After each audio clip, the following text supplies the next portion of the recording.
Want to know why you cannot take your eyes away from the grotesque? Why we are drawn to the macabre? Interested in what monsters mean? You need not abandon all hope if you enter this episode. Welcome to Northern Vibe. If we've never met, I'm Matt Money, host and founder of Northern Vibe. We're about sharing stories. This is where curiosity is cultivated. This is where discussions are held with interesting, informed people. And let me tell you, interesting is going to define tonight's interview. I am genuinely honoured to host, and I'm actually finding it hard to employ the right combination of adjectives here. The creator of creatures, the mistress of mayhem, the producer of the peculiar, the fashioner of the fantastic, lover of the loathsome, and if I may say so, femme fatale, Jessica Lynn. We're getting some really interesting locations where people are listening from. So a big hello to Home Hill. So please tell us where you're from, ask questions, make comments. We're getting some really good suggestions from the Facebook comments page, so keep them coming. This includes suggestions for guests. So nominate someone that you want to see on Northern Vibe, contact me through the Facebook page. In fact, Jess was nominated by a listener, so this is a clear demonstration that I listen to my listeners. Now, we always have a mention in dispatches to a charity that are doing great work. And this week, a big shout out to Jess's favourite charity, the Cairns Homelessness Services Hub, Anglicare. They're located in Bunda Street, Cairns. They do excellent work supporting the needs of the homeless, and they work hard to get people off the streets. I've actually had dealings with them, and I know that they're great. They're part of Anglicare. They've got a great website. So if you just Google Cairns Homelessness Hub, you can contact them, find out how you can assist. All right. About Jess. Now, Jess describes herself as a crazy, dark, quirky artist with a knack for special effects makeup and photography. Pretty handy with a paintbrush too. Let me tell you, that's true. I've seen all of her work. Jess, big thank you for coming on. Thank you for having me.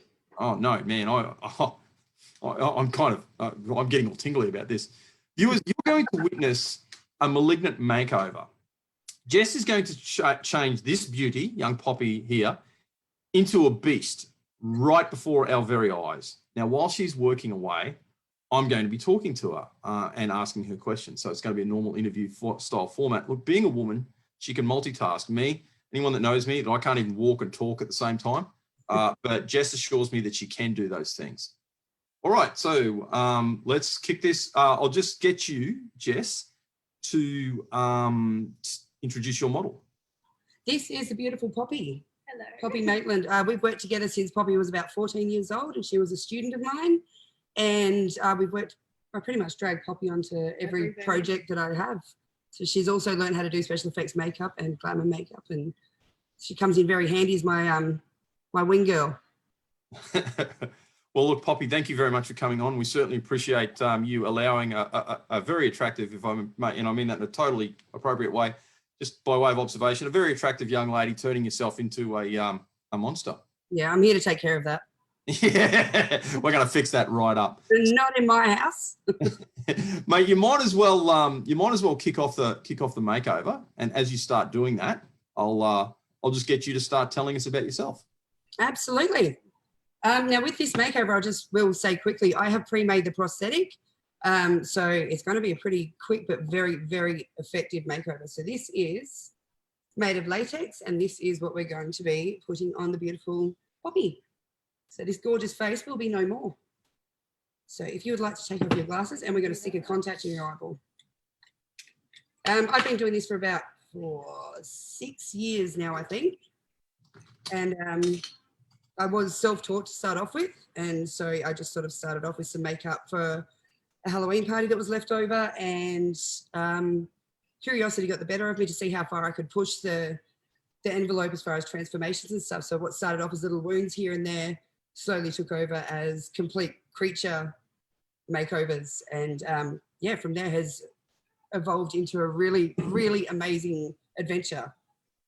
So yeah, it's a little bit more exciting these days than when I used to wait tables. So that's we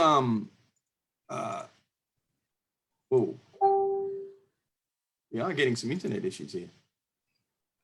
Yeah, you haven't moved your face for a while. I wasn't going to say anything. Oh, okay. Well, some might find that good. And actually, I'm being Still a bit frozen. yeah, yeah. Okay. I hope the frozen face thing has fixed up. Not yet, but we're coping. It's a cool face that you're pulling. Yeah, yeah. I know you're right. Look at that. No, I do it this one. All right, so now just bear with me because this is always a little bit awkward trying to stick in a contact lens. That one. Hang on. Yep. That one. All right, you ready? Now, I always find with contact lenses, it just gives it that super non-human kind of thing straight away. So there you go. Oh, no. All right, hang on. All right. If you ever get a contact in the first time, you're a freak of nature. So, what did you do before? Like you said, you were waiting on some tables. What did you do before you got into this? I worked in hospitality for about 15 years in the northern beaches of Cairns. So I've worked all through Palm Cove and Clifton Beach and Trinity Beach and everywhere. So I finally sort of got out of that. Pretty much just this last year, I've managed to give it the flick and just determined not to go back there. So, because this is just a little bit more fun than that.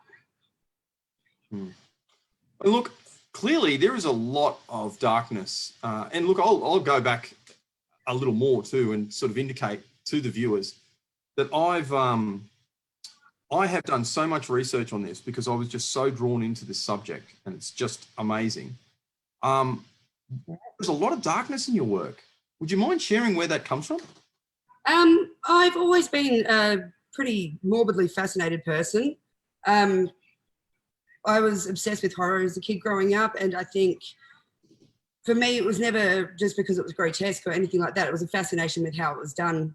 And yeah, like I said, when I started pushing the envelope from going from doing small wounds and stuff because it was just fascinating to me, actually learning how to change the face completely and change people into something that takes them 100% out of their skin is a real, it's a very liberating thing to do, to transform into something else. And it's just, yeah, it's just snowballed from there into all sorts of other things. I started off doing paintings, to be honest, and a lot of those were horror based. I'm actually a really happy person in real life. I'm fine, but yeah, I do have this fascination with creatures and monsters and yeah, things that are within ourselves, I think, as well, that we can start to put into an art form and wear on the outside. Look, I think that's what I find so fascinating. And viewers, if you hear my voice come over, I'm just going to leave it on Jess because of the work that she's doing. You want to see her, and I understand there's some Facebook issues from my end anyway. But why is it, Jess, that you think in this time, that at least in this self-declared age of reason, that monsters are still with us? And in fact, if you notice the movies and those sorts of things now, monsters are really making a massive comeback. They're really part of what's going on in society today. Can you comment on that? I think there is always even the sweetest of us do have a morbid fascination. So there is something about darkness and everything. It adds a bit of a three-dimensional twist to life is how I feel about it. It's exciting. It's not something that you see every day. Like, for example, when I do make some of my creatures and we go out for photo shoots or promotion or something like that, but I've got something walking around that's completely not human anymore, people will just stop and stare because it takes your mind away from your body for a second because you just don't understand what you're seeing. So it's a bit of an out-of-body experience. Yeah, it is. It really is, especially if you're the one in the makeup as well. I've worked with quite a few people doing photo shoots and that with them that have been very bashful people with that dark side to them that not many people know about. When they do the photo shoots, they just change from someone that's quiet to they just wear that other skin a little bit more confidently and they just jump out of the skin and then next thing, like one moment they're, you know, I don't want to smile for the camera or anything like that. And the next minute they're swinging from trees and climbing mountains and do this and do that. And it's, yeah, it's nice. It's very, very fun to watch that happen to somebody. Not Poppy, she's always a lunatic. Attention seeker. Yeah. But being in the full makeup, it really does just give you a confidence that you don't normally have, especially in such full prosthetics such as this. You're not you. You don't look like you. No one really knows it's you. This is going to be a major improvement on you, I must say. And yeah, you really just do become the character, and it gives you just such a confidence boost. So it lets you to become someone that you're kind of not, or Pretty much. And just, you think it's more releasing something that's already in there inside? It releases something that's already in there. I've had friends come and do makeup, and by the end of the night, they have become their character. Bloodthirsty little creatures. Exactly. Yeah, just I think it really gives you an avenue to express parts of yourself you normally can't. Yeah. Look, that's I think one of the things that really fascinated me about this is because it kind of says so much about us. Like I realized, look, and I can't obviously really, it would be inappropriate of me to reveal too much, but I'm a bit of a monster.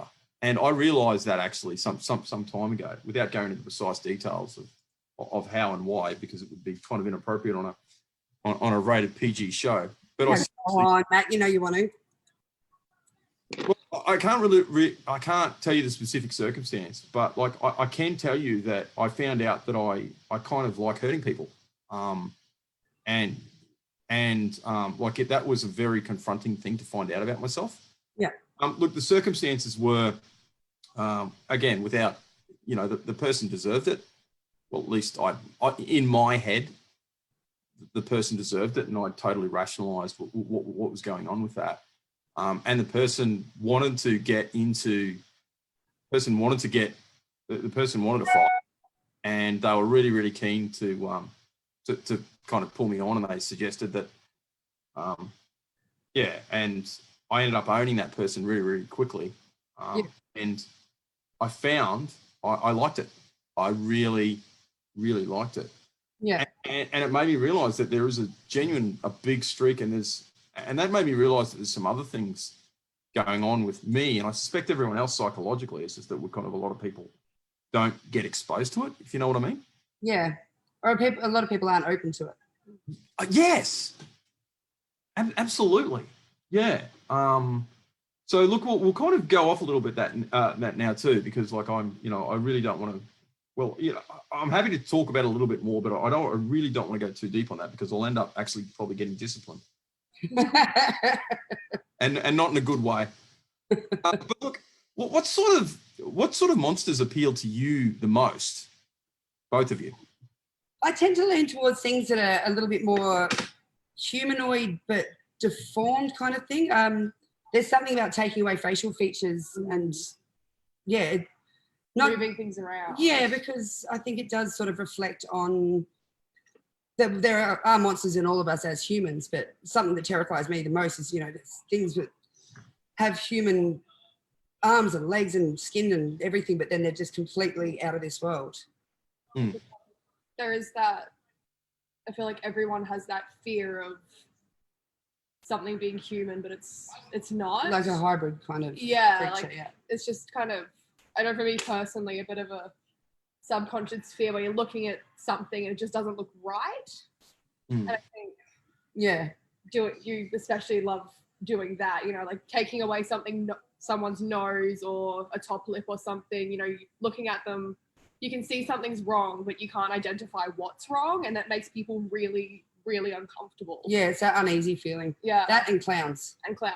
Yeah, absolutely. Clowns are terrifying. They really are terrifying. And I know you. Sorry. Oh, sorry. Yeah, clowns are my alter ego kind of thing. That's my comfort zone. When I'm dressed as a clown, especially an evil clown, I am at my most comfortable. Right. There is something psychological going on there. There really is. Like there is, that's I'd love to delve into that. But I'll make a quick comment in regards to the different categories of monsters and why I asked that question, because each of them kind of represents something. So if you have like just a monster from the deep, so like a Kraken or a Godzilla or King Kong or something like that, that's an animal monster. Psychologically, a lot of people say that that's representing just the monstrosity that exists in nature, that nature is harsh and out to get us and will kill us and eat us. Like, that's how we evolved. The other broad category of monster that you were just discussing then, the quasi-human one, they're the ones that we find the most terrifying. So especially there, you know, I'm talking about your going way back, your monsters like Grendel and Beowulf, but also monsters like vampires, zombies, and that sort of thing. Yeah. The I reason think I that's suspect. Sorry. Sorry to interrupt. No. Go ahead. I shouldn't be talking about you. There seems to be a story behind that. Like if you see somebody that's deformed or become a monster from being a human in any way, shape, or form, it tends to tell a bit of a story like there was humanity there before, which is now gone. Exactly. You've hit the nail on the head. It's a way of us saying to ourselves, that could happen to me. You know what I mean? And a way of us recognizing the monstrosity that exists in ourselves. You know, I'd say your besides your vampires, even your werewolves, your transitional monsters like that, definitely your zombies and your mummies fall into that category. But if you think of the different forms of categories that they're breaking down, like zombies and mummies are coming back, because we've got this category of death. That's something that human beings just can't cross and come back from, excepting arguably one human being in history that started a new religion. But you know, with that notable exception, you can't come back from that category. You just kind of can't. Yeah. And when you think about the fact that we kind of want our dead people to stay dead, Kind of. No, you think about that, because like, you know, like if you, like, you know, my mother is deceased. Now, if I saw my zombie mum, look, I love her and I miss her every day, but you know, I wouldn't want to see that, you know. Well, we've got a problem here.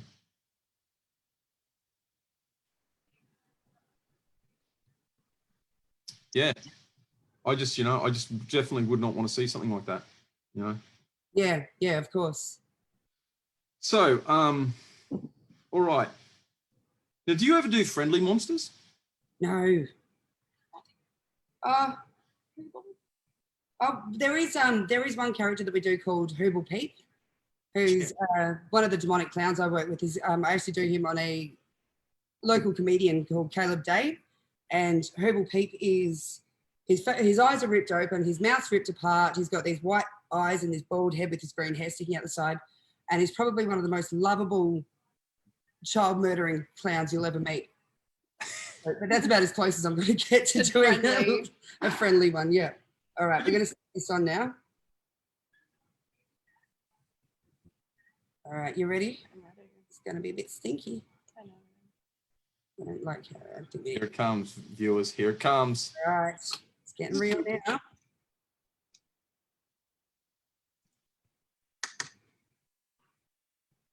All right, do you want to hold it on for me when I first pop it on? Now, one of the hardest things about wearing these prosthetics is that they're not very comfortable at all. I know once you see it on, you're not going to believe me, but it's it's pretty invasive, especially this one. Poppy's about to lose an eye. Having function on my nose. Sorry, it's a bit stanky. All right, you ready? All right, I've Vaselined your eyebrows so you actually get to keep it this time. Oh, wow. Yeah, all right, cool. That fits perfectly. Have we lost sound again? Yeah, we can hear. Okay. All right. Boom. Yeah, boom. And that's just the start. Oh, bring it right in, Pop. Oh, dude, no. So even with this one where I sort of wanted to do, obviously I wanted to go a little bit further out there, which I do with every prosthetic one after the other. But where you've sort of got the human gore happening around the mouth, I just decided that having one row of teeth and actually just having it as a gore look wasn't going to be enough. So I've given him 2 rows of teeth. So it gives you that out of this world kind of, that's not entirely human. You need a dentist, Pop. I've been telling you that for years. But if you think of the number of friendly monsters we have, like, you know, Shrek, the other monsters in Monsters Inc., that movie. Look, Chewbacca is a monster, and so is Yoda. It comes right down to it. Even was it Frankenstein is just misunderstood. That's so true. He is kind of, well, you wouldn't call him friendly, but he is a misunderstood monster. Yeah. Mm. And look, even Fight their Makers. instinct. Yeah. Did you say exactly. Fight their makers. Yeah, trying to fight their instinct, like, you know, Yeah. zombies eating humans and vampires have to drain blood and Frankenstein just rips people apart and whatnot. And look, you know, the if you think of Vlad Dracul, I've actually been to Romania where he's from too. Oh, wow. The character that he was loosely based on. And even in the story, there is this idea that he kind of had to sell his soul to do something, and he didn't really like what he became, and he was always fighting against that nature. Yeah. But if you think about the time that he was in too, like really, vampires were the monster for a time where we had like a really hierarchical society where you had like aristocrats. It's Count someone or other, it's Baron someone or other. Like those people were really aristocratic. And then you kind of think of what else they were doing too. They were sucking the blood of like poor working class people. There was a real social comment going on. They're very much like the government in that way. Absolutely. But if you think of why zombies are so popular now, like, you know, you've got these mindless masses of people that are really out to eat brains. And there's a psychological aspect to that too. They're seeking consciousness. That's what that's supposed to be trying to tell us. Absolutely. And I think given the world that we live in at the moment, zombies aren't that crazy a concept, you know, with social media and everybody on their phones and just all of us going to do our 9 to 5 and basically just existing until we don't anymore, which is kind of what zombies do. That they're also quite volatile as well. So yeah, and hunting in packs. Yeah. And really, really mindless. Look, I've just had an excellent comment from Miss Sonia Josephovic. Oh, God, Josephovic. I'm terribly sorry if I mispronounced your name. But she's made the observation that how monsters are seen really affect people. Some people aren't scared by a werewolf, whether others are genuinely terrified by a zombie. And again, she's totally right, but that's because I suspect, as we've been discussing, it reveals something. I think the monsters you're most scared of are the ones that reveal most about you. That's a very, very insightful comment, ma'am, if I may make the observation. Sonia? Look, I want to really quickly just kind of make a comment and get you to sort of like, and we've already touched on it, but I really want to kind of dive into this. The etymology of the word monster is really, really instructive. Monster derives from the Latin word monstorum, which is itself a derivative of a verb moneo, which means to remind, warn, instruct, or foretell. Now, that's really interesting. You know, monsters aren't just supposed to terrify us. It's not just about being scared. It's not like this kind of horror movie. They're supposed to teach us something. They're supposed to teach us something about the nature of the world, the nature of society, and about ourselves. They're abnormalities that are supposed to act as correctives. And that root is still with us, like in the word demonstrate. What sort of truths do you think, like the monsters that you do, demonstrate about? Like, you know, are you making a comment, or is it just like, you know, what do you think it demonstrates about, well, you, about society, about what you see? It depends on what they are. I mean, I think one of the biggest phobias that I've noticed, and one of the most satisfying things for me, because I often do, like I said, I dress up as a clown and do the scaring and stuff. The clown thing is a huge symbolic phobia, and it's very, very justified. Like, I think clowns, one of my friends, actually it was Hubel Peck, told me that he studied where the origin of clowns came from, and they were supposed to look like dead people. So they were painted white in a form of looking decayed. And that mixed with a sick sense of humor and the innocence and the cuteness with that is, yeah, the fact that they're supposed to entertain children and stuff, there's just something absolutely foreboding about that. They were supposed to look like the dead. I was not aware of that. Yeah. No way. Yep. What does that say about us? But again, like, if you think of the dark humor, how much humor is structured around death, like making jokes about, you know, mocking death. Yeah. And mocking, you know, the disintegration of the human body and mocking those sorts of things.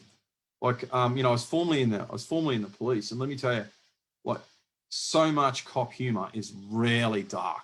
Like, it's, you know, you'll see I've seen civilians walk into meal rooms where, especially after they, you know, we've been to a dead body, they've been to a dead body or something like that, or been to something terrible, and they'll be making these really, really inappropriate comments about death. You know, Yeah. they're not mocking the dead person, or, you know, they're not being blasphemous. It's not in that sense. It's definitely a coping mechanism for sure. I think with me getting interested in the horror and everything that I did, I don't handle death very well. I am actually incredibly sensitive to it and highly terrified of it. And I think this for me has always been a bit of a defense mechanism. The same as I've known morticians and things like that. And it is their sense of humor is an escape from the reality that's sitting in front of you. Yeah. And again, I think this is why I found this this subject so my God, that is magnificent too. We've got to bring her right in and get her to stick her face right in there, or is she going out to dry? Some tissue paper so I can start cottoning in the edge. Okay. In here with that storm outside that the latex isn't drying fast enough, so I'll just. Oh, the poor thing. But if you think about it too, you know, a lot of what defines a monster is really about a transgression of a boundary. It's like breaking a boundary. It's like breaking, like you said, with the clowns. And I didn't know that. Breaking the boundary between life and death and mocking it. And then presenting it to children. Yeah, it's just have it at a kid's party. Yeah. I mean, yeah. Let's do that. Oh my God. You know, so you've got all these all these other breakdowns of boundaries that are happening right now. And I think that's why that, you know, we're getting this kind of obsession really with monsters. It takes your mind away from the reality, which is the same as the sense of humor and everything. There's just, all of us do have that morbid fascination because it's not something that we talk about that often for most people. And it's something that we don't really want to have to deal with in a serious way. And we're kind of like, as a society, we're really, really shielded from death. Like if someone dies in your house, like, you know, okay, if it's sudden death, that the police are called, the ambulance are called, they come, the emergency services come and do their thing. But then you'll get like you'll get a funeral director to come and, you know, pick the body up. You get people who do the crime scene, who'll do the cleanup for you. They'll do all that sort of stuff, which really is shielding the person, you know, from that. And I'm not saying this is a bad thing, incidentally, for complete clarity, but it means that you kind of like, you're disassociated from it, and you can put that distance between yourself. There's a total want of denial that it ever happened, especially, you know, when you clean up a crime scene or anything, there can't be a scary evidence of anything macabre left behind that relates to the death, because it's not something you want to be confronted with or you want other people to be confronted with. It's something that we don't really face in a very open way, I guess. And people, like, even now, it's law that you have to declare if someone has died in your house in the past 5 years. Like, and really, like, if you got a house that's over 30 years old, dude, someone's died in it. You know what I mean? Yeah. That's just, and when I was overseas, because I did spend a fair bit of time living in, well, actually, I can use the word primitive, and I don't mean in a condescending way. I just mean it, you know, purely by way of observation. Like, I lived in Mongolia for a little while, and the way that they handle death was just like, you'd just see this wailing, and you just see these like genuinely just distraught people for a kind of little while, but they let it all out, and they were all really aware of their mortality. And if you look at the cemetery well, I only went to one cemetery, that was in Ulaanbaatar, the capital. Like, they bury people pretty kind of shallow there, and because the soil is so soft, like Mongolia is actually a really high country, and strangely, they get a lot of glacier stuff that's there, so you get this really fine soil. You would see these bones just on the surface of the of the cemeteries there. So people were just surrounded by death. They got it, you know? Yeah. And infant mortality was really high. Fascinates me. I'd love to see that, which is a weird, macabre thing, but it really does fascinate me. I think Mexico, where they celebrate the Day of the Dead, I think that is such a beautiful, confronting and honest and just, you know, obviously very colourful way of dealing with death.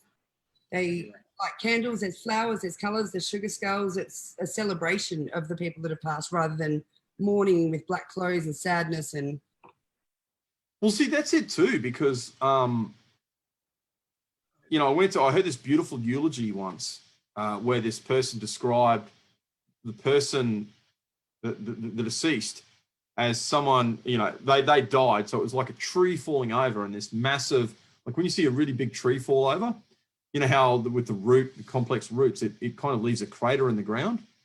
Yeah. And this person, it was such a beautiful eulogy. This person said, I'm so happy that there was a crater in the ground because it indicates that the tree was big and it was there and it made an impact and it gave shade and it did all of these things. And also I know eventually like the weather will kind of gently, not completely, but like gently fill that hole. Yeah. That, you know, my morning will, and I'll get to the stage where I'll just be happy that the hole is there because it symbolized something. Yeah, that's beautiful. I thought that was incredible. I really, really did, you know. And I suppose, look, this is morbid, but like, you know, how else could we be? We've got a question from Facebook, and I'm going to have to direct it at you because you are the expert on clowns, and I know absolutely nothing about them. So, did clowns start in freak shows? I'm not too sure. It was actually my friend that looked into the origin of clowns, but I don't think they started in freak shows. There's the old thing of the jester that used to perform, but when they went from combining that with the corpse thing, something went skew-if somewhere along the way there. Well, jesters are really important too, because if you think of how they're represented in literature, the fool. Well, King Lear, the only person that can speak the truth to the king is the jester, the fool, and in the form of the joke. And if you know a king that executes his jester, his fool, is an indication of a tyrant. And historically, that's always been the case, and it's reflected in our literature. It's in Shakespeare. It's in, and well, not just him. You know, it's in other forms of literature as well. Yeah. Yeah. Oh man, how did we get so deep? I blame you. Don't blame me, man. This is deep as a puddle.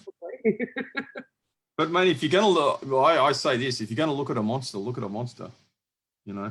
Well, that's it. See, in doing all of this, it's like the photography that I do with this as well is everything looks very morbid. Like, I mean, this isn't exactly cheerful. I mean, okay, bring it in, Pop. Bring it in. But yeah, everything that we've done, everything I've done with clients, with theatre, with everybody, I'm kind of renowned for being highly inappropriate. We have been asked not to swear, which I think Poppy and I are absolutely nailing it, struggling, but doing well. Yeah. Everything that we produce is always filled with laughter, and just there's something about working with horror that makes you, because it is so obscene and so bizarre. Like, you'll be sitting backstage from somewhere where there's things like this walking around everywhere, and you'll just walk past two zombies having a drink out of their little straws, and what you do on the weekend, mate? Like, it's just something so bizarre and so entertaining about it. Not sure if you can hear me, but yes. 5 by 5. But between, like, especially with Freak Show, in between takes, you know, we've just made someone cry, and then we're sneaking into each other's set talking about how hilarious we thought it was, and it's just such a happy, positive environment to be in. But so that's, you know, you're walking around looking like this. Talking about scaring, like actually being scarers in shows where you are made up like this, and your job is to run around and scare the hell out of people. So just know that every time that you scare someone's pretty much crying, laughing behind their mask. Yeah. And that's it too. Like, you know, in the same way that in the same way that we discussed that the crater left by the tree thing, really it's an affirmation of life. Like, and monsters could, I suppose, be an affirmation of beauty and of truth and of. I think there's a lot of beauty in horror and darkness and everything. Like, there is with my photo shoots and even with monsters and stuff. Sometimes I just go as far as I can to be as horrific as I can, and sometimes it's a little bit softer, but there's there tends to be a bit of a balance in my more serious work where I'm actually trying to get something out that means something to me. There's usually a good balance of either humor and darkness, or of beauty and darkness. Wow. And that's the look, I really want to get into well, you know, Poppy's kind of told us how it feels when she gets behind the mask. Like, I saw this photo shoot you did And well, look, it's on the internet, so I suppose it's public domain now. Of this lady who went through a divorce, and she was mourning her divorce, and you've done this beautiful thing of burning the wedding dress and all this, mate. I was genuinely intrigued by that work, and I promise viewers, because like, you know, this transformation is excellent, and but we're going to just have a one-on-one chat a little bit. So, you know, I promise we're going to get right into Jess's mind, which is the point of this. But it's sticky in there, man. what was the go with that? Like, you know, I mean, you know, I kind of think that this really, you doing that was, as much as this lady was kind of saying, look, I'm so angry about this. I feel so betrayed. It was so wrong. It was so bad. In a way, it was a way of her saying, you know, those, you know, marriage meant so much to me, that those vows, those everything else. I remember genuinely being transfixed by that photo shoot that you did. And I don't say that lightly. I mean, that was a lady, she'd become a friend of mine, and she had gone through her separation, and it wasn't so much an attack on her marriage per se, but the person that she'd sort of evolved into after the marriage. So as I'd met her, she'd shed the shackles. I think at the start of her hands were tied together, and she had a blindfold on, and she had a match in her mouth, and she drops the match, and the dress starts to burn away, and underneath she's got this lingerie, and she jumps up and jumps on the dress and everything. So it was just symbolic of her journey of escaping from being a bit repressed, and having to transform into the beautiful person that she became. Yeah, and see, that's it. Like, I sent, and just to give some further contextual details for our listeners, I've been talking with Jess a fair bit about symbology recently, and she wasn't actually familiar with the concept and what she's been doing, but what Jess does is deeply symbolic, like deeply symbolic. And there's this chap who's right into symbolism called Jonathan Peugeot, who I recommend to anyone, actually, if you want to understand what symbology means. And that's why I kind of like looked at that, because, you know, well, Caravaggio, who's my favorite painter, the reason he is so famous and so good is because the way he handles shadow, not the way he handles light, Jess, the way he handles shadow, where he puts the shadows. And that's monsterology, that's symbolism, that's what you're doing. It's like, you know, you need these shadows in these places so you can, you know, people can get what's actually going on. The whole, if there is no dark, there is no light. Yeah, absolutely. Absolutely. You know, comes into it. What's going on. Also, listeners, I'm sorry. Look, I'm getting some indications that there's some stuff coming through, but no doubt it's because of this weather. My Facebook is on all the, you know, I don't have the landline stuff. I can't get your direct comments, but I can see there's a lot of stuff kind of happening. But I'm not ignoring you on purpose. And I really, really love the fact that there's a high degree of interaction. So thank you very much to kind of everyone out there. And if you've got any questions, put them on. Even if we don't answer them now, I'll send them to our expert, Jess, and she can, and we might even do a bit of a, you know, we might even do a quick follow-up on this about the questions and about the symbology of kind of what's happening as well. Look, this is flying past. We're almost up to 20 minutes too. So what we're going to do while you're doing that stuff is I'm going to play, and to give some context to the viewers, you've been involved in some other excellent projects. You are a true creative, and you've been involved in this movie called Bush Bash. I certainly was quite heavily involved in Bush Bash. That's somewhat of an understatement, if I can make the observation. I know that you were brought in after the project was conceived, and I also know that you became one of the driving forces behind that. So you're being quite modest, to be candid. So what I'm going to do is I'm going to play this trailer while you're having pain on this poor suffering girl. But monsters deserve to suffer. Suffer, Poppy. Poppy especially. Yeah, take it. So I'm quickly going to I'm going to play this short. Play this kind of short stuff, and then I'm going to get you to comment on it.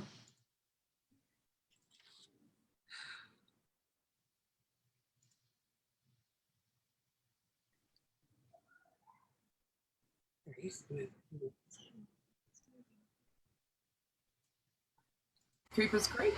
Is it Cooper's Creek? Yeah, Cooper's Creek. Mate, people go missing at Cooper's Creek. You promise nothing's gonna bite me. I promise nothing's going to bite you.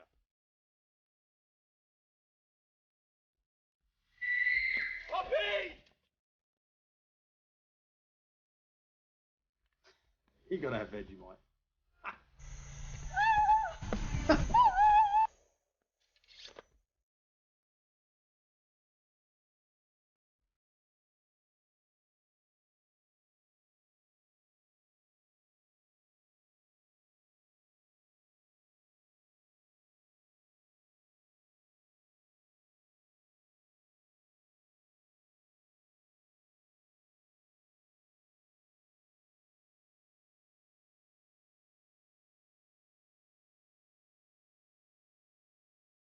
So look, just to give some background for any of our viewers, what the go with that is, there was a movie that was made, and I'm not giving away too much here. It's not a necessary spoiler alert. The basic background is this: some filmmakers go into the bush to film a horror movie, and the horror movie ends up being real. So there's, as you can see from there, there's busty babes, there's Vegemite, there's everything a person could possibly desire when it comes down to a movie. Exactly right. We've even got drop beds. And you can see that the monster that looked around, who made that? Hi, dude. Hang on. Here she is. This is the beautiful and foo-foo that starred in Bushbash. Okay, no, I want a monster line up here. I want the two monsters together. Come on. All right, we'll do a little fashion parade. So you got this is Foo-foo. This is Greg the Deadite. So Greg was just a curiosity project for me. As I was teaching at Demi International Beauty Academy, I taught the special effects segment of their film and television, blah, blah, blah. And so Greg was just a sculpting thing that I used as an example. And I always wanted to make a Deadite because I was obsessed with Evil Dead movies growing up. And that's kind of that inappropriate humor and darkness kind of thing, like over the top, blah, blah, blah. And this one over here, I can't remember what we called him, probably Kevin. So this is one of the characters at the freak show. So this guy ended up with a full body prosthetic and everything. I actually just replicated what Mfufu wore. So this poor man had to wear the saggy boobs and the rib cage and extra hair hanging off him everywhere and walk around and scare people dressed like that. So, and he'd never done anything like that in his life. So it was a experience for him. And okay, Pop, go head to head with that monster.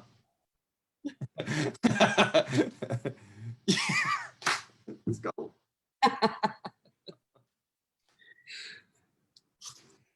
Oh, that is so cool. I've got a couple of prosthetics from Freak Show here as well. So this was our doll. The doll creature. So she had the long hair and the white dress, and she was in a room just covered in dolls, and she'd crawl out from under something and grab people. And this was Herbal Pete's brother, Declan Peep, which was the name chosen by the actor Gumpy. And he was a bit of a sad clown. So. And these things tend to stay around my house, and I just won't get rid of them because they all hold a lot of sentiment to me and a lot of good stories.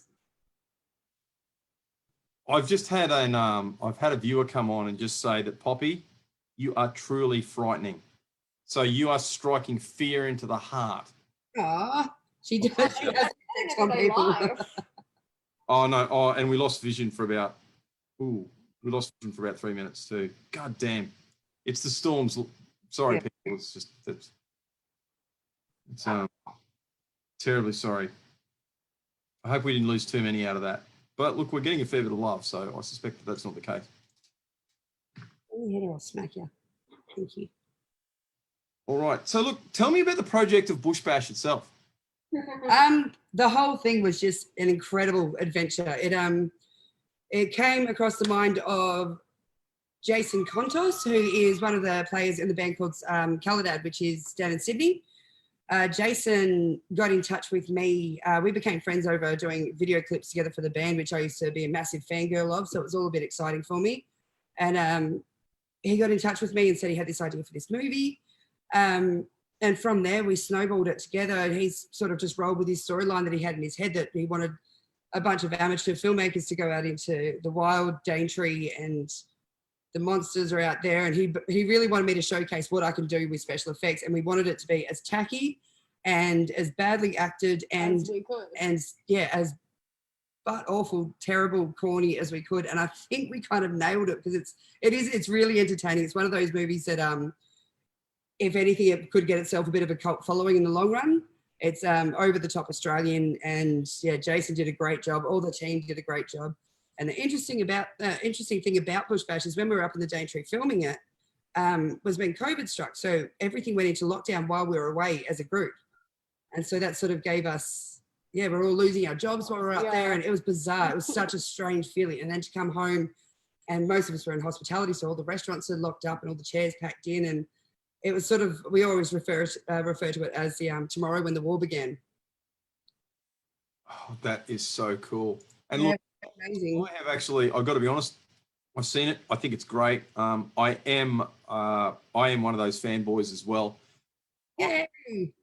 It's not just me though. Like Quentin Tarantino really rates Australian horror movies, and he's done this documentary, an entire documentary on why he likes Australian horror movies.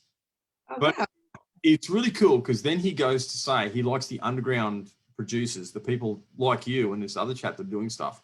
He loathes the mainstream people that are just living off grants. He goes, they are so bad and they're such snobs. Yeah. Because it's just about these ranty B-grade movies. But he talks about how there's this undercurrent of real talent. And coming from Quentin Tarantino, that's nothing to kind of like. Yeah, he said the same when I spoke to him just after Bush Bash. I'm sorry, what? I was joking. You monster. Oh, hello, Melbourne. Hello, Melbourne. Apparently they're having storms down there as well, so Yeah, we don't have to feel bad. not as hairy as in here though. Oh man, it's huge up here. All right. While we are flicking through this, I am going to showcase. So while this poor girl is drying, I'm going to showcase some of your other work. Is that okay? Yeah, absolutely. Yeah, definitely. We just got to wait for this to dry, and then once the more interesting stuff will come when I start colouring. Oh no, it's interesting. It's just by way of explanation. It's the transformation that's interesting. It's not just the end product. It's watching this, wonderful young lady being turned into a monster. So that's kind of cool. All right, so let's do this. All right, I need you to do the screen share. Nope, I am going to do that. I need you to occasionally glance at the screen and tell me about these photographs. Okie dokie. Excuse me. So, can you see that? Not yet. Oh my God. I'm doing everything right at my end. Hang on. Let me get this a kick in the guts. Taking selfies. Yep. Okay, that's good. Stand by. Can you see that now? Yeah. Yep. Tell me about that. That is my daughter on the one horror that we do. She tolerates no horror, like a little, 28 years old now. She was probably 6 when we did that shoot. And that was about an hour and a half worth of makeup. Yeah, quite often when I ask her, can we do a photo shoot or whatever, because she's perfect for a model. Yeah, she wanted to be Sky from Paw Patrol, or a princess or a fairy. Every now and again, I'd put my soul and do that for her. One shoot with her, and she vowed she'd never do it again. Wow. Hey, I got most of that, but next time I ask you, can you lean a little bit closer into the mic? And because I'm another one. Oh my God, tell me about this.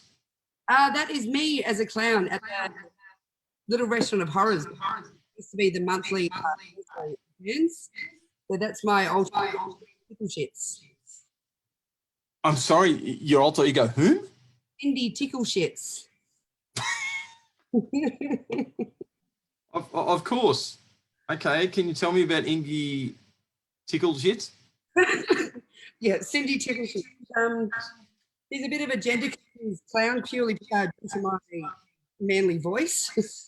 Yeah, it was a nice way for me to wear my true colours and be as wildly inappropriate as I wanted to be. And meanwhile, all the while tell people. Wow. That is ridiculously cool. Okay, next. That's your daughter, isn't it? No, actually, that's my house. She's actually downstairs at the moment. So she was 4 years old when we did that shoot. And Emily just loves horror. She loves what I do. She's been a monster for me quite a few times now. And just with those beautiful eyes and that blonde hair, she loves getting the makeup done. She loves the photos. But she photo shoot ended up being viral. So that was one of the most exciting ones. So it's the juxtaposition of beauty and terror.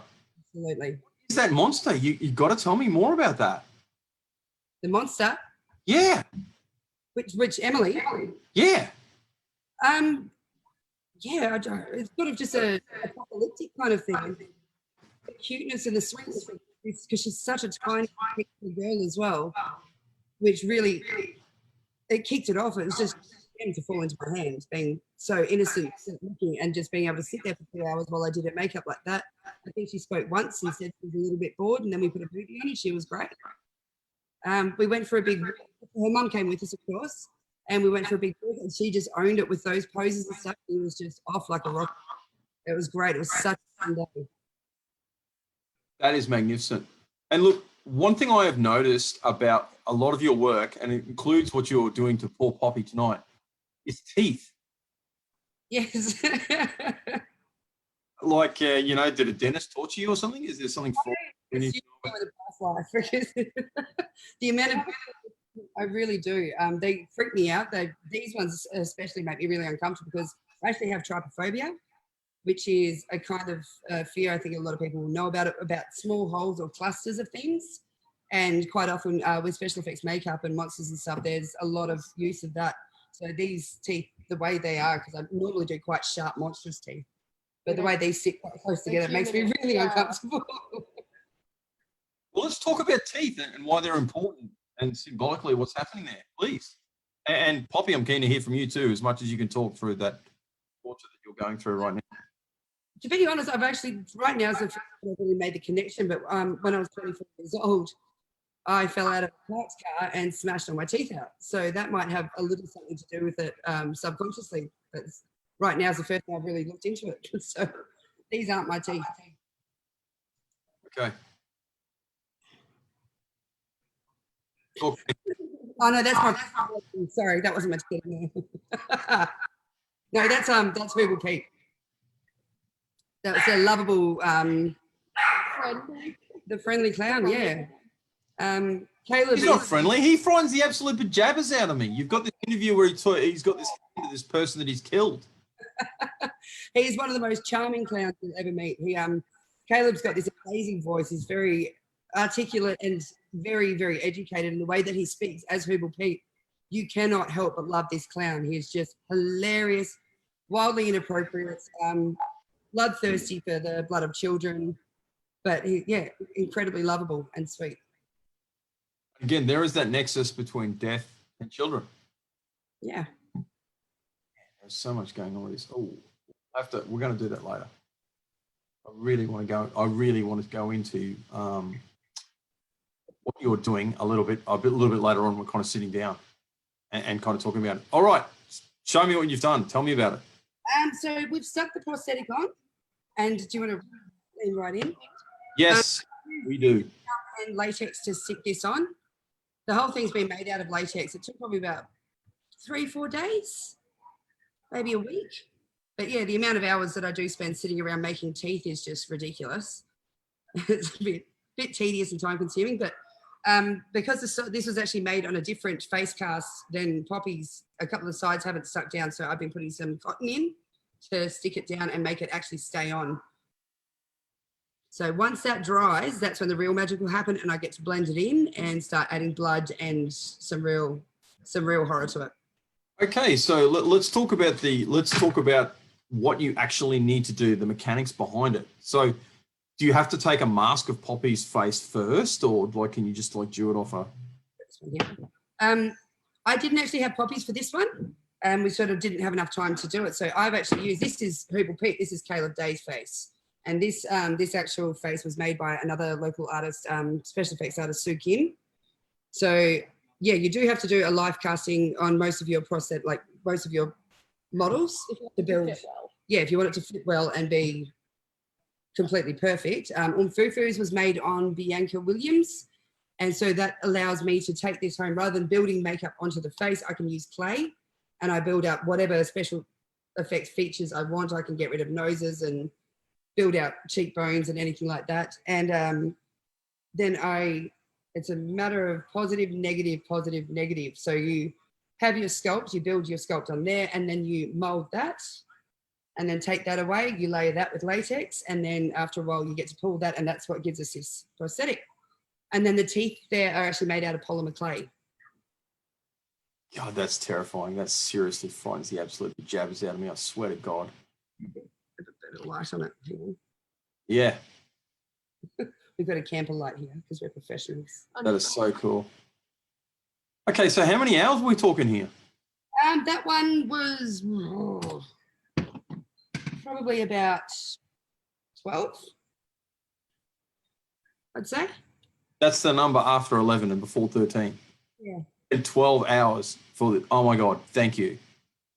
Seriously. And I know for all of my listeners, thank you for kind of doing this. This is ridiculously cool that you kind of come and do this. So, I mean, each tooth, do you sit down and do each tooth? Like, what do you do a plan first? Do you do oh man, stop doing that. No, actually keep doing it. It's just, you freak me out. So did you sit down? Do you do a sketch first? Do you do like what happens? No, I just freestyle. I have a bit of an image in my head.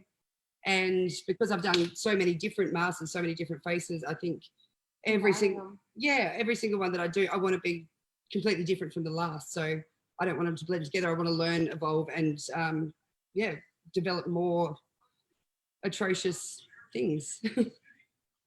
Look, I understand that you've been involved in some other work as well, and I think we can show that while that latex is drying on that poor suffering girl there who's, I swear to God, Pop, my heart is going out to you right now. And that woman is torturing you.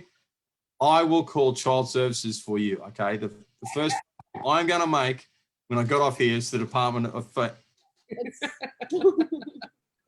Oh, sorry, I missed that. My mum dropped her off here. She's Okay. almost got rid of me. Yeah, exactly. Can you, I understand you've been involved in some other excellent some projects. Is there any chance at all of you sharing that with some of me right now? Yeah, the freak show is something that Poppy and I worked on together as well. And that was absolutely amazing. So I started the concept of freak show a few years ago. I've had my own art exhibitions and I want to do something similar, but using the makeup. So because I work a lot in entertainment now, I've got a lot of friends in, musicians, actors, comedians and stuff like that from around Cairns. And I wanted to utilize them and put on a bit of a showcase of the makeup and their talents as well. So the first one that we did, it didn't hit the right spot with me, but it was entertaining and everything. But I had comedians come up and I transformed them. We had Hoople Pete was hosting it. And there was some bands playing and stuff like that as well. But it didn't hit the right spot for me. Last year in October, we did the freak show. We tried to plan freak show in February of last year. Yeah, we tried to have, before COVID came, there was another one planned. But the one that we set up in October, I just happened to go to the right party, be sitting on the right couch with the right person that had the right venue for me to put on my own haunt. So this was the haunt experience, which it was took on a life of its own. It really took on a life of its own. It was amazing. this friend of mine had this huge backyard that was basically a bit of a junkyard. Sorry, John, that's Dr. Juggle. He's a fire performer. This massive backyard full of all these storage containers and everything. We decked it all out. We got rid of it. We themed all the containers, clown room, doll room, asylum, and yeah, we had fire twirling and all sorts. The And dentist. yeah, the dentist room, which is absolutely horrific. Yeah, it comes back somehow. It comes back to teeth. Oh my God, I never made this connection Yeah. before. But yeah, that was amazing. So it was an actual haunt experience. So I have got a video here. So I did the promotional videos with a few of the actors before we got it up and running. But we only ran it for 3 nights and it sold out pretty much every night and was just so much fun. So if I'll do, are you happy for me to do the screen share? Please. Yeah, oh, I haven't. Hang on. That's it. Yes, I've got it. All right. So this is one of the promotional videos using the actual actors and makeup from the event.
Sweet mother of God.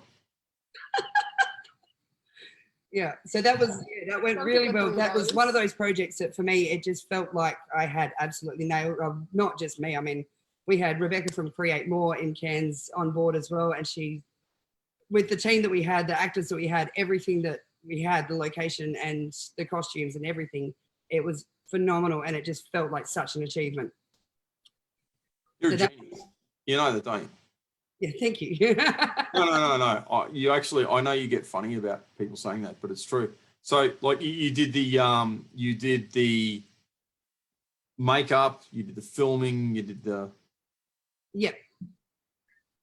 When you say woman, I mean that's unbelievable. Well, yeah, I can't repeat precisely some of the comments, but my comments have just come back on, and again, I do apologise to everyone there. There's a lady who's and she's said the words to oh my gosh, phenomenal. And Sonia, I know I've paraphrased, but yes, oh my gosh, phenomenal. There's another one, yes, brilliant, yes, absolutely. This is the first image I've seen of this lady's creations. She is okay. I've got this chap Mick Fletch. He's asked where does he goes. This is a really deep question. You know what? I'm going to put this to you and see what you say. I'm going to slightly paraphrase it. Where does good stand on the genre of filmmaking, i.e., monsters, demons, etc.? Like, where does this fit in with the idea of good and evil? Do you see these things as good, or do you see these things as evil? As in an the- opinion. Yeah, as in like the creatures in the movies. As in, Well, the concept of monsters. He specifically mentions monsters, so we'll discuss that. okay. With good, as in like, but is it good as in the quality or good as in good and evil? You are. Let's add intelligence and perception to your skills, as in good and evil. Okay. Not an opinion, I Yeah, guess. it depends on the monster. It depends. Like I said, a lot of them are misunderstood, but then And it's also the way people perceive them. Like how we said before, some people are scared of things, some people aren't. And, you know, you're going to have some people looking at certain monsters and they're going to be like, oh my God, it's amazing. And other ones they're terrified of. And yeah. they think it's evil or they think it's good. And And then you've got like the whole different world there's, you know, vampires are considered sexier than anything else, and there's different levels of different things. Zombies are kind of, At the bottom see, of the okay, that's a list. good example, because zombies are, they're great in comedy and they're great in horror, but there's the whole difference between them is some of them can run and some of them just walk and look stupid. Okay, this chap has asked a specific question. I'm going to actually I'm going to articulate it, and then I'm going to answer it, because I think I have some degree. So where does the church stand on this genre of filmmaking, i.e. monsters and demons and whatnot? And there is a monster, without going precisely into it. I know, I got a lot of listeners. There is a monster, Mick Fletch, whose name is St. Christopher. He's the dog-headed saint. My respectful but firm suggestion to you would be to look up St. Christopher and to look up a chap named Jonathan Peugeot. That's Pageau. He's French, he's Quebecois. And so if you Google Jonathan Peugeot, Pageau, St. Christopher, you'll understand. St. Christopher is always shown in iconography as a saint with a dog's head. And his really brief background is this. He was a warrior, and he wanted to serve the most powerful person. And I won't go too much into it, because the spoiler, it will be a spoiler. But that's actually a good question. I got to say, Mick Fletch, whomever you are, that was a splendid question. Thank you very much for asking it. Sonia, thank you. We really appreciate your feedback, and all the other kind of people that are giving us there. And especially for those, because quite clearly we've had a high, with all the storms going on up here, we've had a few problems with Zoom. Thank you very much for sticking with us. This has been absolutely awesome. And if you weren't genuinely terrified by that film that we kind of saw before, I don't know what will terrify you. While you are painting, tell me about your special effects course. I've decided that this year I will be hosting an online special effects course. Just recently, I was asked by Demi International to go and do the course that I mentioned before. I taught the special effects segment of that. And in doing this, I have really learned myself how to get these things taught to other people. Going online this year, considering COVID, people are bored at home, and this is one of the most exciting and interesting talents you can see yourself and do with me. So it'll be in and I've already got 4 students now, and I've got space for 9. So if someone was interested in coming on one of these courses, and I would recommend to anyone out there that has the slightest interest in creativity to meet up with this lady, how would they go about contacting you, Jessica? There's my website, www.jessicapieces.com. All these guys are on there, otherwise on Facebook. And yeah, any or email me and interested, and I'll go to this. In the $1,100 for a 10-week, including all the material. So I have got getting made up. So at the moment, which is what you see on the a combination of sending out, and I'm working with effects, special effects makeup. I have these little kits almost as just a little amazing. All the effects, everything included. And yeah, if you can get in, I'll guide you through the process of getting. So it'll be 10 weeks of 1 day a week Zoom courses and ongoing coaching with me personally. Wow. So that's 10 weeks, 1 day a week. And so people could be from anywhere. So if you're from Melbourne, to pick an example, entirely at random, and you're interested in doing this, you could do that. Yeah, absolutely. I've got I've got some down south. I think I've got one in Cairns itself. I'm working around with time difference like that to make it work. Fantastic. All right. I've got the, tell me about that picture. That there is one of my beautiful models, Bianca Williams. I've worked with her many years. One of my first. She has taken on special herself, and that shoot was incredible because to get that bathtub up, it was in her garden, moldy. So let's use it. Let's fill it up. In the middle of a pine forest. That forest was about 2 hours mountain road, and it's out there. Silence. It's so beautiful, hearing, and so it's just in there. Great. Can you come in a bit closer to the mic? To next time. Yeah, sorry. Yeah, we took we had 2 massive bottles and filled the whole bottle blood, and yeah, it was hilarious. Oh, no sound. Okay, mate, I've just had some really good information that your speaker is echoing. So if you've got something going, a phone or something going on the other end, it's causing an issue there. Okay, can you tell me about this photograph? That was my most. Yeah, I can hear. I don't know how to fix that. Hang on, I'll just shut my browser. It wasn't open, was it? So professional. Shut up. Okay, but I'll say this. I mean, unfortunately, we're not as professional as we want to be because we don't have the equipment and stuff. But let me tell you, I genuinely believe, and I'm not saying this lightly, and it's not because of me, it's because of my guest. This has been really cool. The content makes up for it. But do go on.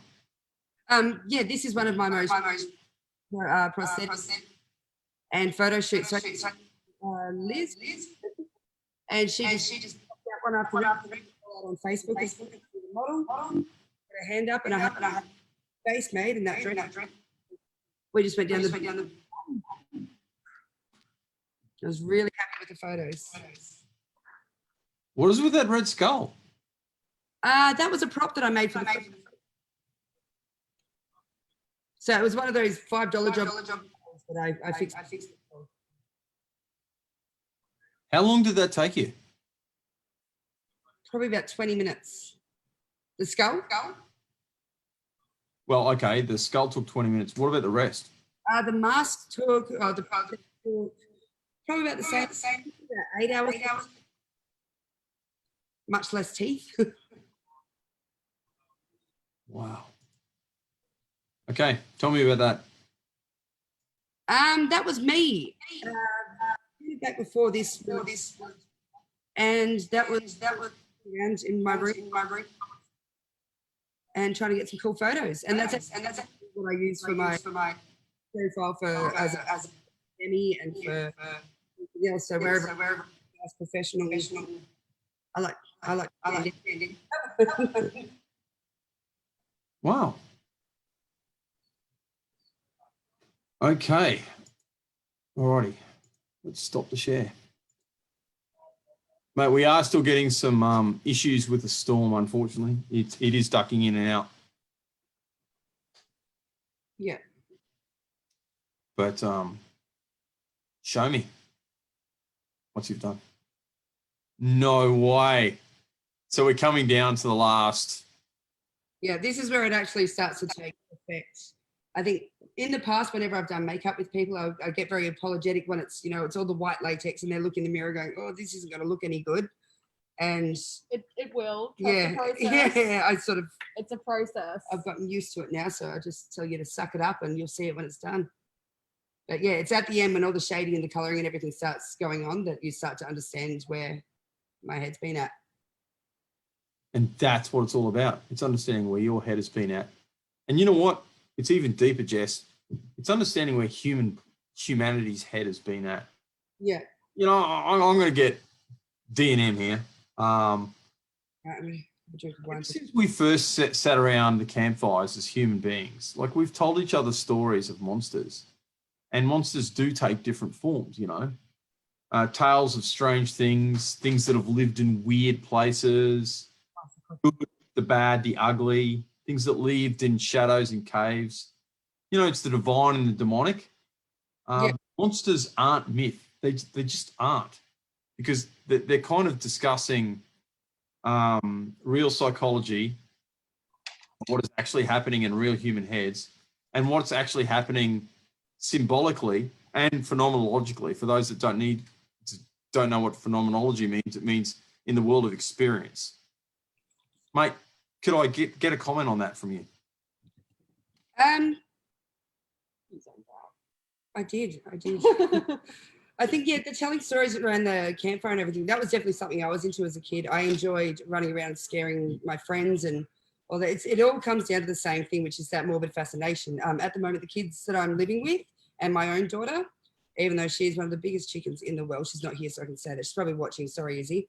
But they don't really, she doesn't enjoy horror, and Emily's not, she's only 6 years old, but what they're doing at the moment is just constantly saying, there's a ghost over there. I saw a head rise up over there. Like, it's bizarre watching, because I have been thinking about what you were saying, that this is just ingrained in us to look for something that's more than just our normal day-to-day existence. So it's from birth that we just look for something. I think that's where I talk about it being three-dimensional as well. It takes you away from the boring, the normal, the norm. Okay. But voices in our heads, and I get that, but voices in our heads or a reflection of reality? Reflection of reality for sure. Why? Because nothing comes up inside your head that's not somehow subconsciously already within you. I think. Wow. So, okie doke. Oh, sorry, I'll let you work. And I'm going to pull up a couple of other questions here. All right, we've just had an indication that the mic is too close to me as a speaker, so I'm going to head back. Thank you, Jason. While I've got everybody here, a big thank you to everybody that's assisted with this. So I've got a couple of announcers. His name might rhyme with Jason, future possible people that might come onto Northern Vibe. This chap's name might rhyme with Jason. Really looking forward to getting you on Northern Vibe. And also Andrew Cummings, who has made all of this possible, who's helping in the background with making all of this happen, camera-wise and everything else. Thank you very much. Simply could not do this without you, Andy. You're a dead set legend. And you know, thanks to all the other supporters out there. All right. Fantastic. Ms. Foley, I've got a really, really good comment here from Ms. Foley, Ms. Stacey Foley. Hey, Mum. Hi, Mom. Oh, okay. Yeah, that's your mum. Okay. I'm sorry. I didn't know. Like, you know. Yeah, I expected it. Okay. And this is really cool. Oh, God. All right. She says, and no, seriously, like the whole thing is, Poppy, if I can make this observation, this is actually what you're doing. The whole appeal for this, and one of the reasons we're getting so much love from so many people about this, despite the fact that there's been all these issues with, tech, is that people are genuinely fascinated about this because it goes right into human psychology. And Ms. Foley indicates that that it's about life loving, being gregarious, tree hugging, animal loving people. Sorry. No, it's true. And okay, they, being the monster creators, both you two, love creating monsters and giving them life for a brief while with awesome artistic abilities. Yes, ma'am. I couldn't agree more with that. And for all the echo, we are really, really kind of sorry for that because we're getting a fair bit of feedback in regards to echo. I don't know how to fix that on my end. No, and look, that's to be candid, I actually don't think it's us. I think it's the fact that there's a lot of storm stuff going on now. Mr. McFletch, I hope that answered your question incidentally. That very cool and deep question. And if you have any more, please do not hesitate to ask any more. So Sorry, I've just spilled spirit gum everywhere for the second. It's Northern Vibe, mate. Like I really had this deep desire to kind of show the a magnificent astrological phenomenon, but it kind of didn't end up happening. Damn you, clouds. Yeah, that's that. Throughout this whole experience that I've had doing what I do and working with the people I've worked with, I think probably one of my most endearing qualities, I hope endearing, would be that I can be as unprofessional as they come, but I seem to make it work and I always get the product done. And as long as everybody laughs while we're doing it, then I've never failed, have I? Don't know if I would describe you as unprofessional. Looking at you. Shut up. I don't think I would, like, just because of the fact that, well, you know, means like, so what are you judging professionalism on? And like I said, I'm self-taught, so I have learned, like, especially through doing this course. Shut up, Hank. Sorry, it's a puppy. Doing the course that I've done, I've learned about all the stuff that you need to learn, which is the hygiene and health and safety. But I think I've been so lucky that everyone that I work with has got a great sense of humor. I haven't had any prima donnas at all. Everyone's up for an adventure and everyone can handle my inappropriate language and sense of humor and everything. So I am smart enough to know my audience and to not cross any boundaries, but I do insist on everyone having a good laugh when we work together. So unprofessional, leaning on inappropriate, leaning on, I still get the job done. you know, keep powdering that lady. Really earlier, if I discuss monsters a little bit more from my perspective, if I may be a little bit self-indulgent, can I tell you about the monsters that I like the most? Please. It's gargoyles. Gargoyles. Yeah, because like if you think of any kind of major building, churches especially, obviously, but all of them have gargoyles on them, and they're all these ugly-faced, really nasty monsters pointing outwards, trying to stop evil from coming in to that. And if you think of what that means symbolically, we're talking about a place where evil shouldn't be, or you should limit this. You know, it's like, okay, we've got a boundary. And again, because monsters are about the transgressions of boundaries. It's like, you know, the difference between life and death. It's, you know, these kinds of other things that are happening there. And me, knowing that I'm a monster, I'm not like a nice monster. I'm not Chewbacca. I'm not Yoda. I'm not an angel, because angels are actually forms of monsters when it comes right down to it.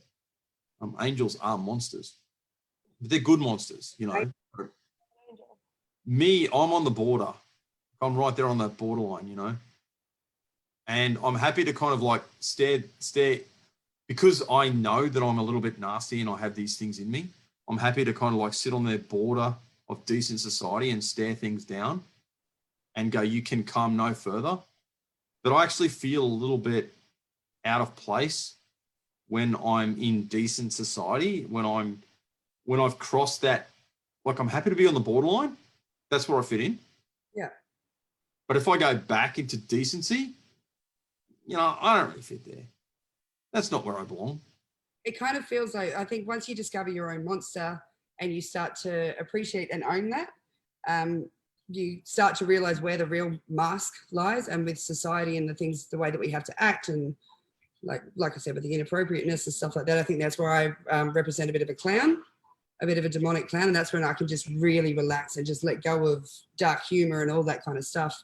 But whereas putting on that nice face and going out and being this hardworking, decent human that has to do all this shit that we honestly don't want to have to do with our lives, that might be the real mask. And that's so true. And it's okay that you said shit. That's not so bad. I can really. You're trying, mate. And you know, you're a rock, baby. You are Gibraltar, right there. And this is the and for the viewers, this is the first time. Well, the phone call that we linked to sort of like get up. This is the first time I've actually spoken to Jess, although we've communicated a lot. Because this interview came about because I had a viewer said, "Oh my God, this is a brilliant woman. You've got to speak to her." Blah blah blah. And I kind of like looked up and I went, yeah, look, I did, and I looked her up and I went, yeah, she is. She's a genius, and I really do need to get her on. And this talent needs to be showcased. But it's great to know that you too sort of like but it's funny that your monster is a clown. That says something. Yeah, especially when you get to know me, it becomes quite obvious that, yeah, I've always been the funny one, like the clown, basically. So When you think about the darkness, that, like, you know, you do these other monsters that are these transgressive, part human, part not monsters, yet the monster that you most empathize with personally is a clown. yeah, There's a clear delineation and distinction there. yeah, And again, that says something. There's something going on psychologically and symbology, you know, through symbolism. staying up nights trying to figure myself out now. Like, Yeah, like, you know, these. I've always been an absolute dag. Like, I think the way I live my life is, I always say, you know, if it makes a good story, then it was worth doing. So quite often when there's downfalls or I make mistakes or spill the spirit gum all over the table or whatever I do, I tend to own my what's the word I'm trying to think of? A word that's appropriate. Yeah. Yeah, that's what I was thinking. Yeah, Doesn't need to have 4 letters. yeah, pretty much. Yeah, I try to just own what I work with and make it work for me, which is where sense of humor and all that is really very, very important in what I do. I think I've said to a few of my students when I was self-taught and I was learning and making mistakes and everything, I always just said personality goes a long way. So I've gotten away with a lot more than a lot of people would have. So look up. Again, I really like that. I like this idea that you're scared of death, and yet the monster that you're most attracted to is one that transgresses death and is shown to children. So it's got this, that works on so many different levels. So there's a transgression of death, there's a giving of a finger to death, there's a showing it to children, so there's an attention-seeking behavior there too, and bringing this fear to kids and kind of saying, hey, look, you don't need to be scared of this. Yeah. And then there's the toothy dentist thing going on there as well. Like this is working on so many. No, really. And this is why I was intrigued by this. Like I spent more time checking this out and really going deep into this subject than I did with any other interview that I've done. And that's not to say that I really enjoyed the other interviews that I've done with the magnificent Hayley Gillespie, with Incredible. that woman, like she too is a genius. She really is. And I don't say that lightly. And, you know, David Hudson, who should be a national icon. Like, you know, I don't know why David Hudson just isn't really being celebrated all around Cairns everywhere all the time. You know, the chap's performed internationally. He's been on movies. He's been everything else. Like, you know, it's just amazing. And again, like, you know, and you wait till I get my hot little hands on the intellectuals at James Cook University. Yeah. I'm going to be having a fat time talking to those brainiacs out there. That's going to be cool. Cairns has got an amazing plethora of incredibly talented people, but it's unfortunate there is a stigma to Cairns that you have to move somewhere else to go to work on bigger projects and to get involved in film and television and blah, blah, blah. But there is enough talent in Cairns with the right funding and with the right with the right teams put together and a bit of drive. Cairns could have a really, really good network sort of film and television thingamajiggy going on. Let's make it happen. Seriously, like, you know, I'm not being create more projects and get more people involved. Well, Pop, would you be involved in something like that? He's involved me in everything so I far, wouldn't have so this way. I doubt that I'm not going to be dragged in somehow. I couldn't do a lot of my jobs without Poppy.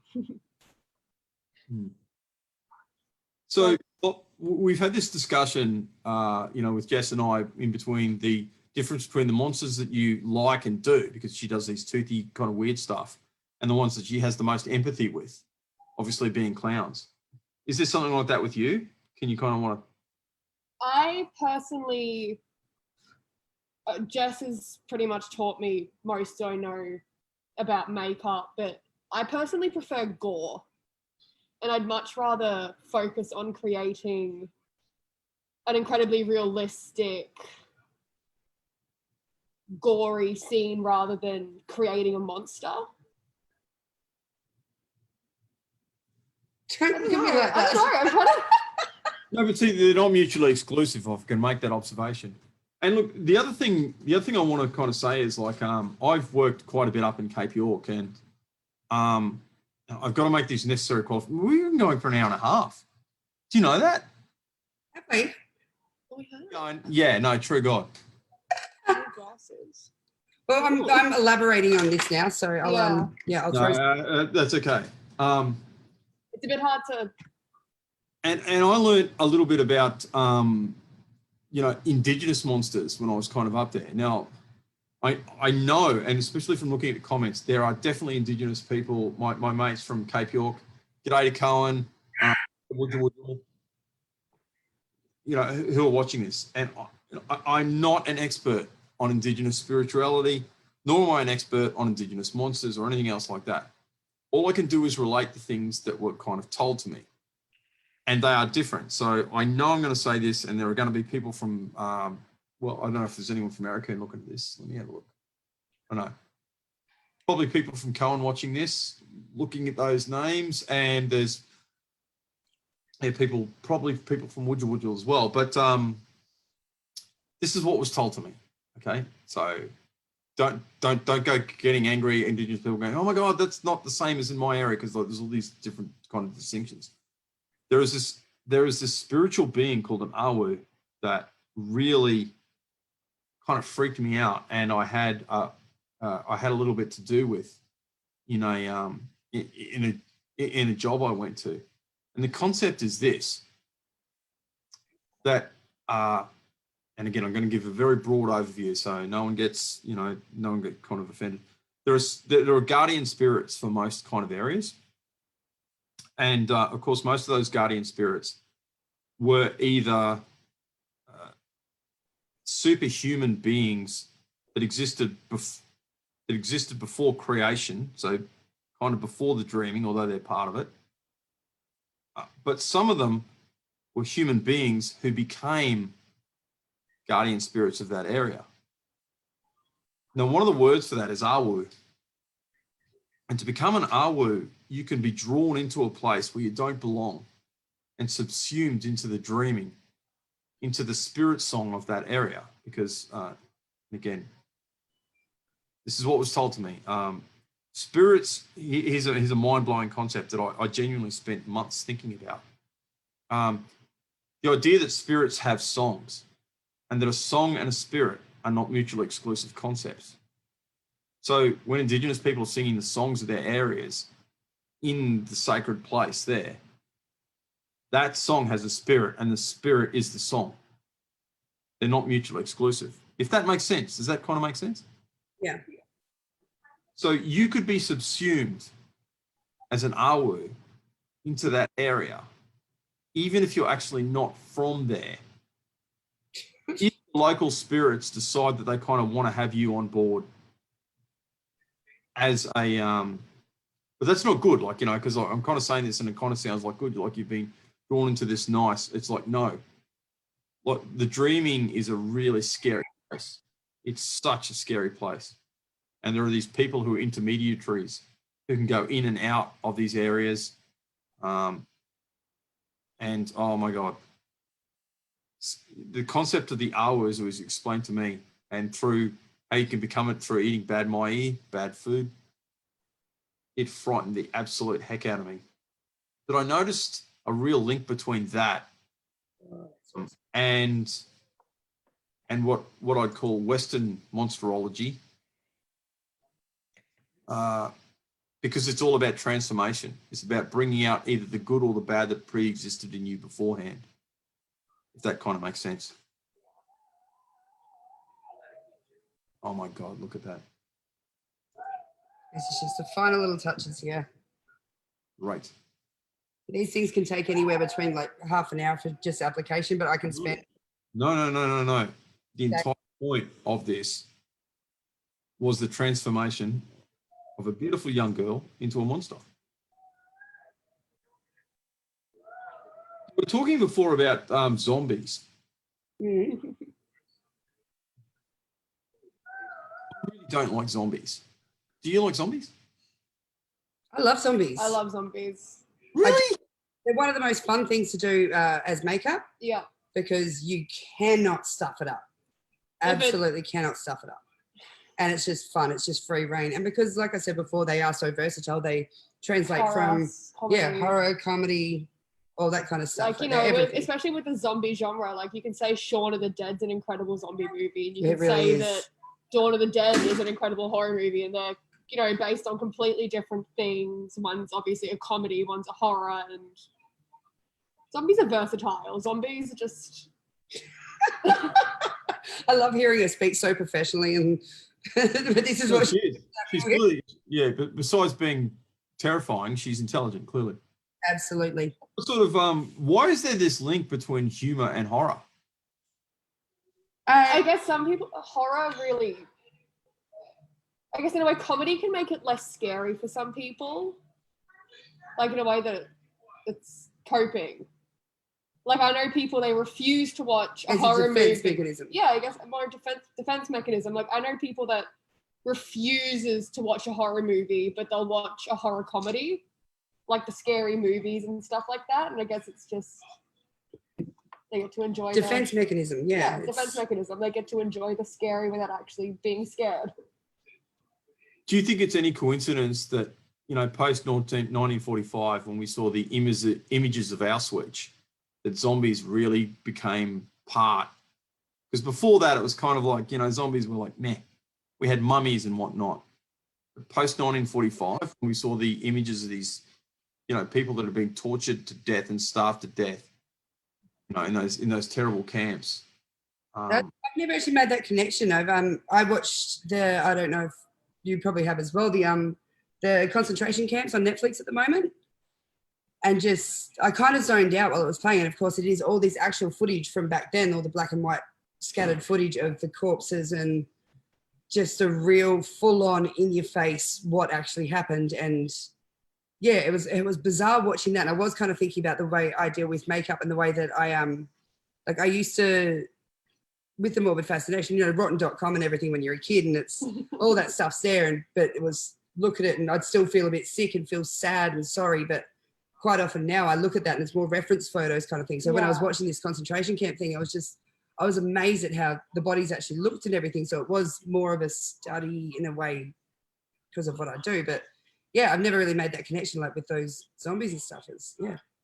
I don't think it's any coincidence that post 1945, and again, that's part of, but it's not just the fact that we've seen, you know, there's people that should have been dead and were still walking. So they're kind of like the Walking Dead. Unbelievable. Because original zombies, like in I forget the exact year, but one of the first ever, you know, zombie movies, it was more just people that are under mind control rather than this undead, rose from the grave, murderous creature. And I wish I could remember the name of the movie and the year it came out in. Oh, that's cool. But see, Poppy, that's really important psychologically. And I'm going to stop using that word because I have no qualifications there. Symbolically, that's really, really important because with, you know, mind control, again, zombies are not like other traditional monsters. They're nihilism incarnate. There's no magic. You think of the background story to a zombie. Okay, there's no magic. There's nothing spectacular or supernatural about them. It's like a virus outbreak or mind control like that, or something like some sort of accident. How zombies actually came to be, that's more of a recent thing, you know what I mean? Like before, zombie movies were just zombie movies, and then especially with like The Walking Dead and that becoming popularized, now people are starting to wonder, how did this happen? Like, why do zombies exist? And it stopped being this rise from the dead, and now it's more so focusing on viruses, which I think has a lot to do with... I was so excited about the zombie outbreak. That was meant to happen last year. But the zombie outbreak. Oh, you know, COVID Corona happened. We all just got quarantined, and it was. But I was waiting. You know, when all the news things were happening, it was like the virus is spreading. The virus is spreading. It's like, it was reminiscent of every single. Yeah, it was reminiscent of every single zombie movie that's out these days. And so when it all sort of fizzled out, we're all sitting there in our pajamas. I was like, this is boring. But there's an element of cannibalism to zombies too, because they're eating people, like they're eating their brains. You know what I mean? Which is that's also where I'm interested to wonder where that came from, because like I said, they were originally just it was originally just mind control, and so I want to know where the whole cannibalistic living dead thing came from. I suspect what's happening there, Poppy, is again, it's just a discussion of what's happening around us, because you know, monsters are being projected both internally, you know, from in the inside out. My God, you're scaring the heck out of me. I got to be honest. Like it's just like, and you're just doing this casual conversation, and man, it's just like frightening me so much. Yeah. My baby. Oh, baby. It's so good. But yeah, sorry, yeah, you just freaked me out there. But like, look, they lack free will. And again, it doesn't matter whether or not they were, you know, the traditional ones you're talking about there, were, you know, under brain control, or they're the rising dead. You know, we're still talking about, there seems to be this theme of free will and consciousness and cannibalism. So you're eating, either way, there is a search. Dude, you need a dentist. Either way, there is like a search for, like, you know, consciousness and free will and being able to think for yourself, and remembering that they're always walking around in packs. Yeah. It's like a protest.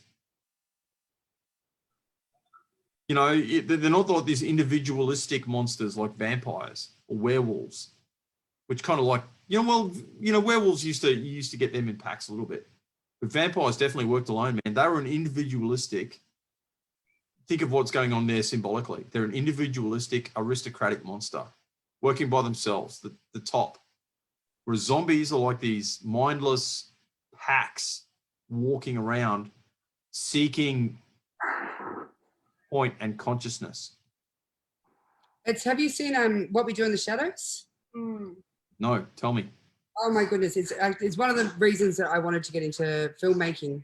It's a Kiwi mockumentary, sort of vampire piss take of a bunch of Victorian vampires living together in a house in New Zealand, flatmating, and just them dealing with the day-to-day when they go out on the town, what happens. And it's just so brilliantly done. The music, the soundtrack, everything about that movie is perfect. But yeah, it's got that, you know, the werewolves are walking down the street, and the werewolves are just another bunch of blokes walking past them, and they sort of have that bit of a fight kind of thing. They've got a bit of a thing between them. Yeah, rivalry between them. And yeah, they go to the big dark ball, and the vampires are sort of beautifully dressed and immaculate, and their shadows their reflections don't show up in the mirrors and everything.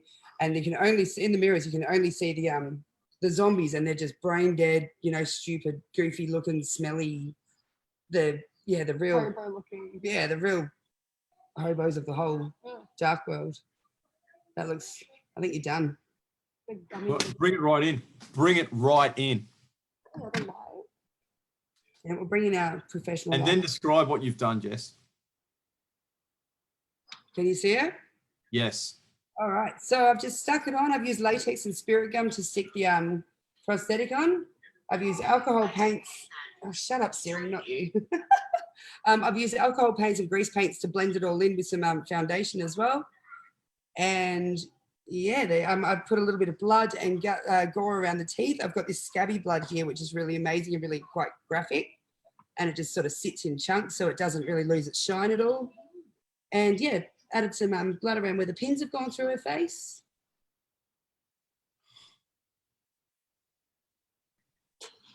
And yeah, Bob's your uncle. So you're self-taught. You can teach people how to do this, yeah? Absolutely. I've taught many. And again, and to wrap it up, so if someone was interested, where would they go? Website, jessicasmonsterpieces.com, or find Jessica's Monster Pieces on Instagram or Facebook. Any way you can get in touch with me. All of my details are on the page and the Facebook page, sorry. Yeah, get in touch and I'll guide you through the process. And it's really not that hard. Can you stop looking at me like that? It's really not that hard to Or with her one eye. Or with her one. Listen to me. It's the first time she's seen it. Seriously, it's terrifying. I know. So you can teach people this. Look, thank you very much, and thank you for all the listeners. This is the longest interview I've done so far.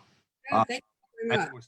we're still getting a lot of love, especially for putting up with us through this terrible storm and through the rubbish dropouts that we had through Zoom. I really sincerely enjoyed our conversation tonight. I've really, really enjoyed not just finding out about the mechanical aspects of what you've done, but what's going on in your head, dive into the mind of a creative, two creatives actually, Poppy. I really enjoyed our conversation as well. So look, thank you very much. I normally do a bit of an outtake, but yeah, bring it in while we're talking.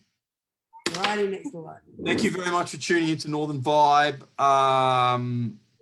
Like and share. I'm going to I can edit, so I'm going to put up an edited version of this as well. That's going to take out any of the dropouts and stuff like that. But psychologically, I think it's been great. Symbolically, it's been great. We've dived into the mind of two creatives. I've really enjoyed this. Thank you very much. Ladies, if you could stay on, I'm going to have a quick chat with you. But to all of our guests, you've been magnificent. Love your work. Love the comments. Like and share. Thank you. Thank you so much. Thank you.